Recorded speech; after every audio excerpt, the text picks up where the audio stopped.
This is Daniel Lovett. I'm out here in the wilderness, and I thought I'd just take a moment to share with you some wild edible plants that I'm seeing around. Yeah, that look familiar? Yes, the dandelion.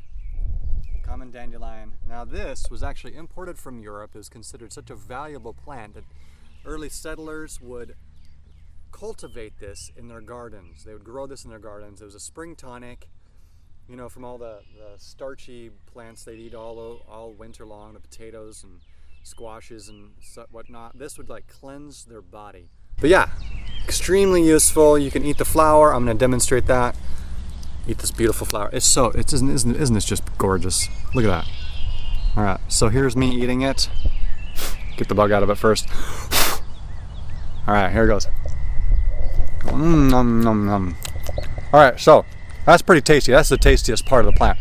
The rest of it is kind of bitter. I've made salads out of it though. Salad greens. Here's a salad green. There's kind of a thick and tough one, you know. I choose for salads. You might choose like the younger leaves, but I'm gonna eat it anyway just to show you can. It's kind of bitter. Not too bad though. Dandelion greens. Make a salad out of it. It's really good for you. All right, other useful part of the plant. Of course, I can't show you that, but the root. Now, I've heard stories about. Oh, by the way, this milky sap off of the stem here. Yeah, that's useful for like curing acne, whatnot. Other minor things. You can look up the medicinal uses of a dandelion. All right. I wish I had more to tell you. But yeah, you can take the root and roast it. You can roast the root, and I've heard it's a great coffee substitute. I don't know if great is the right word, but a coffee substitute. Chicory root also you can use.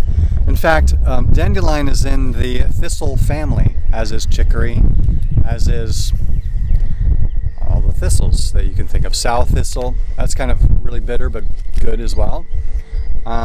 Other thistles are edible, but you know, you have to remove the spines, somehow deal with them.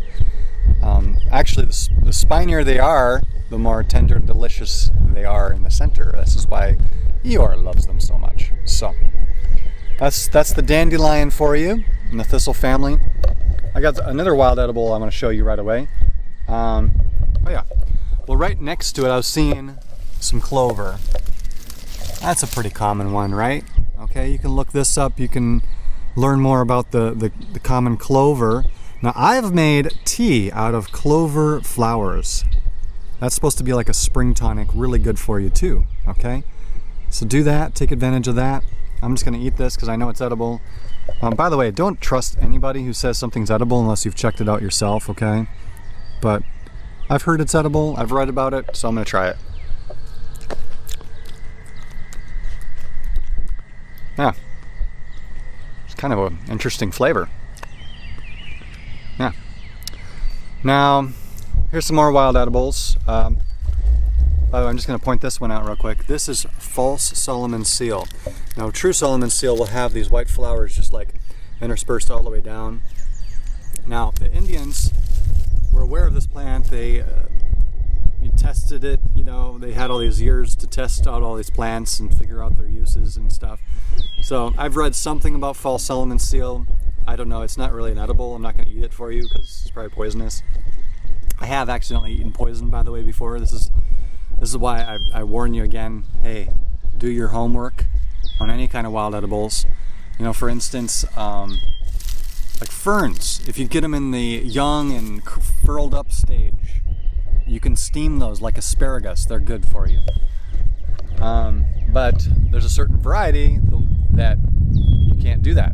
Even you know, so it is poison. So be aware, be cautious, extremely cautious, okay? This is your life on the line. Have you ever watched Into the Wild? He died a miserable, horrible death from eating some wild edibles.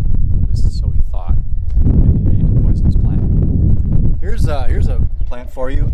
I have no idea what that is, but I've heard bad things about it. I think this is poison hemlock. Yeah, let's just try that. We're gonna try eating some poison hemlock. Just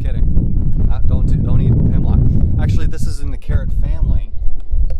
I know that much. And poison hemlock does look similar. It's got white flowers, like this bunchy,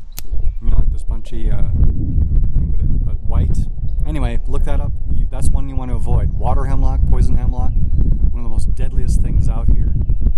Okay. Here's I'm gonna find some more wild apples here.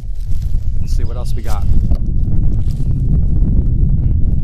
Well, this is wild carrot. Now I have actually attempted to eat that. By the way, I just told you to avoid the carrot family because you've heard of Queen Anne's lace. That's wild carrot, but poison hemlock, water hemlock are in the same family, so it's best just to avoid it. And by the way, I've tried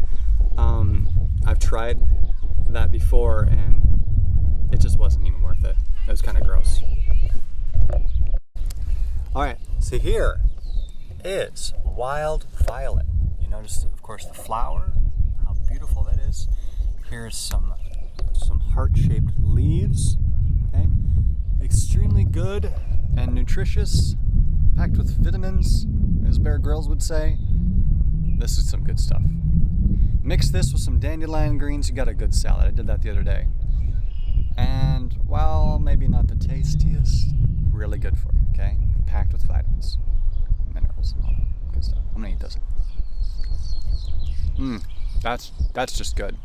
Yeah, wild violet. That's one you're gonna wanna study up on. Wild violet, okay? These little tiny leaves are so good, nutritious. Let's see what else we got here. We got some strawberry, wild strawberry. Now, I would warrant that wild animals are going to eat those strawberries long before you ever see a ripe one. But if you do stumble upon them, great snack. But I've heard also you can make tea out of the leaves. Now, be warned, okay?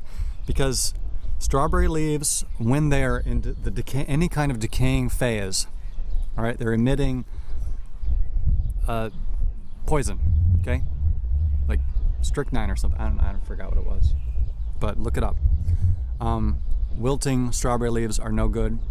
In fact, I wouldn't even eat, you can make tea out of the fresh ones, extremely fresh, just picked, or completely dried. That's the only safe stages that strawberry leaves are useful for tea, okay?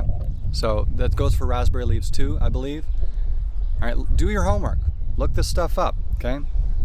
If you're interested. You have to be well studied when you start putting plants in your mouth from the wild.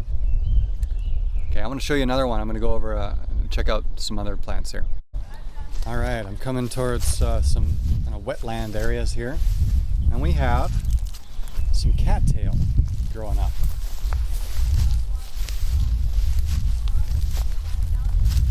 And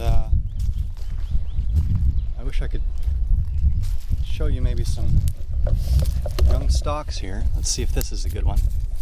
Yeah, this is a young stalk.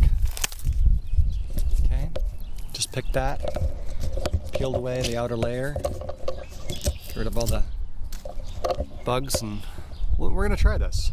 This is a cattail. This is a cattail shoot. All right, I've eaten this before.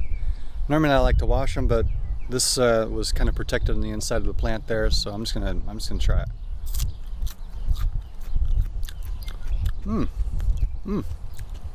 That's interesting. Interesting flavor. Not bad. So you can eat the white portions of this up to a certain point.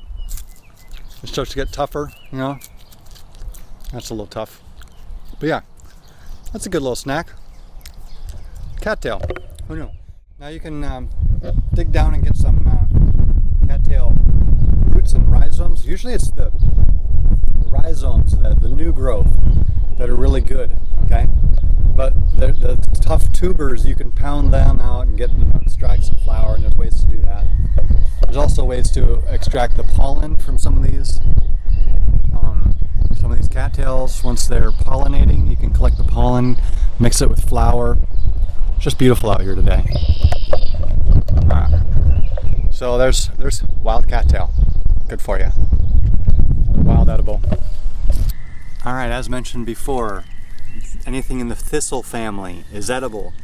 This is bowl thistle. spiniest ones. Well, you kind of have to deal gently with these and remove the spines, but yeah, it makes for a healthy snack once you do it. Perhaps it's more work than it's worth. I don't know. Right next to it here is buckthorn. I've dealt with this a lot in my yard. It's kind of considered a weed tree because it leaves a lot earlier than others, and exists, thrives in the shade a lot better than others, and so it's really taking over Wisconsin forest lands, and it's a big nuisance. It's a big problem because the wild animals don't eat it, and it's a weed tree imported from Europe, and now it's just it's cropping up everywhere. Big problem. I just stumbled upon some wild mustard. There's a wild mustard plant. At least I'm pretty sure it is. I'm going to risk my life and eat a leaf off of here to confirm it, because it'll taste mustardy. There's actually a plant called garlic mustard. Here's a leaf. Oh, whoops, I dropped it. Here, I'll grab another one. There's a leaf. I'm going to eat that. There's a plant called garlic mustard. It's also considered an invasive species here in Wisconsin, but it too is edible, so I don't really mind it being an invasive species because, hey, you can eat it, and it tastes kind of interesting and good. So, but here's wild mustard. Yum yum. I have confirmed it by its delicious taste. All right, here is this large leaf plant. You'll see this growing everywhere in Wisconsin. This is burdock. Burdock leaves. Now, you can't do much with the leaves. They're really bitter. They've got a lot of some sort of acids in them and stuff. I don't know. But what I have done in the past, and it was yummy, you dig up the roots. You get a big plant. Maybe perhaps even early in the spring is a good time to collect them. And peel them like a carrot, cook them up, whatever you want to do with them. Burdock root. It's good. Of course, you can recognize burdock later in the season once they have the actual burrs that they develop. All right, I came across some garlic mustard. There it is. Garlic mustard. Here's a close-up of the leaf there. The flower. And this is an edible wild plant, which I will demonstrate by eating a little bit of it. And it had those little prawns on the side here. Well, here it is. Here it goes. Garlic mustard. Did I say that correctly the first time? Here it is. Very tasty. So I'm glad this little plant is thriving and doing well in Wisconsin. It's pretty good. You can make a pesto out of this plant. Hi. I just wanted to cover a few more wild edibles in my wild edible video that I'm doing. I'm in my backyard right now. So, alright, here's one for you. This is called Creeping Charlie. It's got these little tiny purple flowers, and let's see if we can get a good visual on the... Anyway, it's in the mint family, so you can study up on that. It's got some uses, edible uses and whatnot. Well, here I am in my backyard. This is my lovely patch of wild violet. Got a huge patch.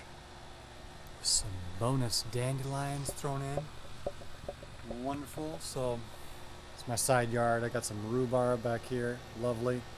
A whole raised bed all the way along. Just planted some seeds over there. My beans, peas, lettuce.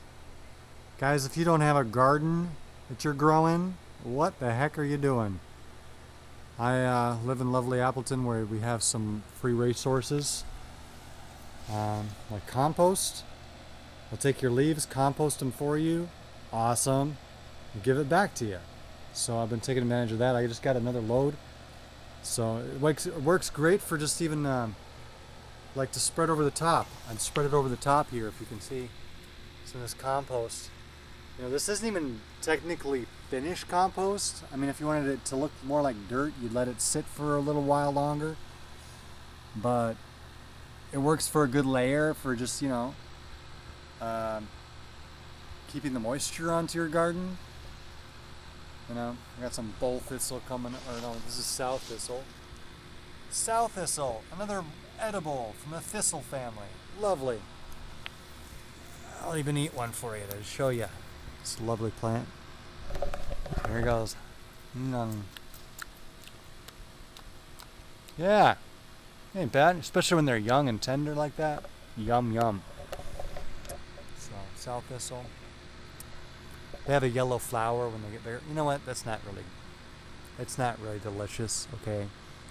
Just edible and probably good for you. So, I eat things that are good for me, whether they taste good or not. You should too. Alright, still in my side yard here, I got some fern. Now, I told you earlier that fern fronds, if they're still curled up, you know, can be boiled like asparagus. Now, here's an example of a fern frond that's still curled up and still usable. Okay, these guys, you know, that might be usable, sure. But once it starts getting like this, no, not so much. Gets too tough and just useless for a wild green.